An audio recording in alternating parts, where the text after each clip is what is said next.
guys, it's 7:50. 7:50. The only reason we would ever wake up this early is because we're going to The Shed Aquarium. the Shed Aquarium. It's probably the nicest aquarium in the Midwest, maybe in America. It's gigantic, it's awesome, it's very expansive. And we're gonna get a behind the scenes sneak peek look at otters, penguins, trees. What? Bats. Bats!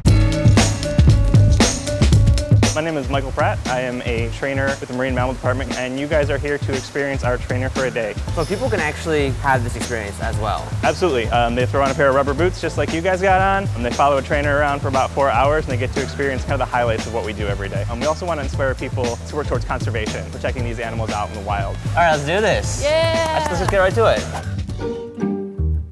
So this is the Marine Mammal Kitchen. It's pretty much the busiest place in our department, and we usually hand sort through all the food. Right now, these guys are sorting through some clam for our sea otters. It's also really important for us to find sustainable seafood to feed our animals. We go through about 800 pounds of restaurant quality food to feed all of our animals every single day. So we are going to be sorting through this clam. So you can grab a piece of clam, pull off this top part. And this is the foot or the stomach, and this is what most of their diet is made up of. It actually costs the same amount of money to feed an adult sea otter as it does to feed an adult beluga whale. Oh my God. So that's It's quite a size 40 difference. to 60 pound animal versus a potentially close to 2,000 pound animal. This is like how kings eat, though. Yeah, they have the animals These have guys- poison testers. All don't the go quite that trainers far. eat it first, just to make sure.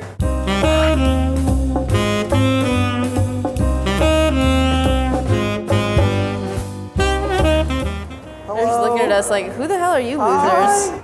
Holy crap. This one loves you, Jen. Probably just touched poop, I don't even care. Want to see yourself?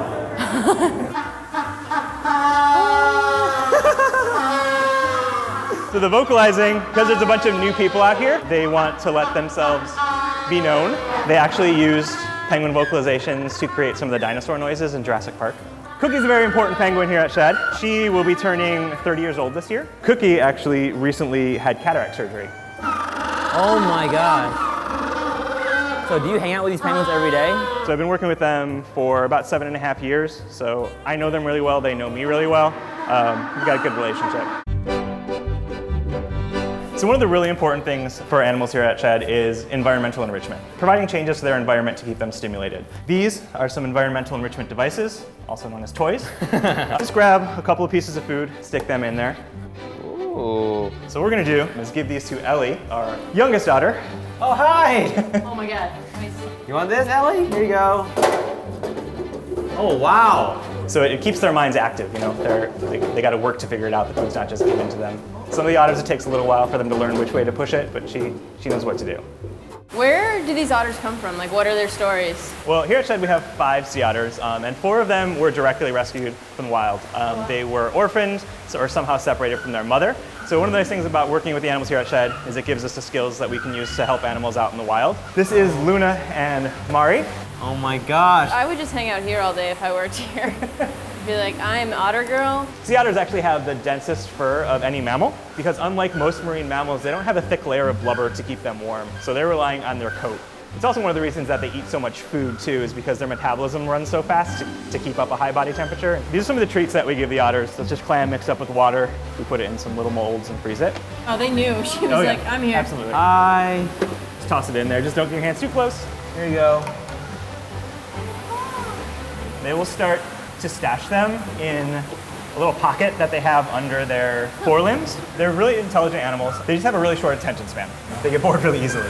Fair enough. Highly intelligent, low attention span. I'm the beluga whale. Feed me and I'll do anything. It was absolutely phenomenal. It was like the coolest thing we could have done. But one thing you just don't realize is how much these people love the animals that they work with. They did tell us a lot about their conservation efforts and how they try to use their research specifically to like foster better rescue and rehabilitation of like orphaned animals or animals that are sick. I wish we got to touch the otters, but I understand that they are fragile, gentle creatures, and sometimes you just look, you don't touch.